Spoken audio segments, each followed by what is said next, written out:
મંત્રી રમણલાલ પાટકરના પુત્રના નિધન પર મુખ્યમંત્રીશ્રીએ રૂબરૂ મુલાકાત લઈ સાંત્વના પાઠવી।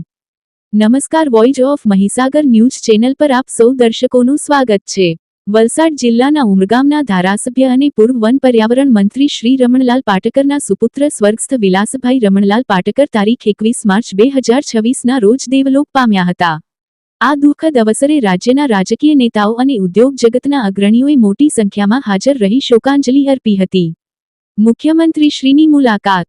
ઘટનાની જાણ થતાં જ ગુજરાતના માનનીય મુખ્યમંત્રી શ્રી ભૂપેન્દ્રભાઈ પટેલ આજે તારીખ 22 માર્ચ 2026ના રોજ સવારે 8 વાગ્યા કલાકે ખાસ રમણભાઈ પાટકરના નિવાસસ્થાને પહોંચ્યા હતા।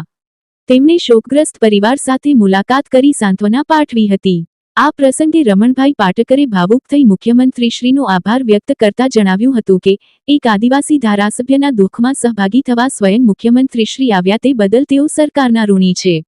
ઉપસ્થિત મહાનુભાવો, ગઈકાલે યોજાયેલી સ્મશાન યાત્રામાં રાજ્યના નાણામંત્રી શ્રી કનુભાઈ દેસાઈ, વલસાડના ધારાસભ્ય ભરતભાઈ પટેલ, ધરમપુરના ધારાસભ્ય અરવિંદભાઈ પટેલ, કપરાડાના ધારાસભ્ય જીતુભાઈ ચૌધરી અને સાંસદ શ્રી ધવલભાઈ પટેલે ઉપસ્થિત રહી શ્રદ્ધાંજલિ આપી હતી।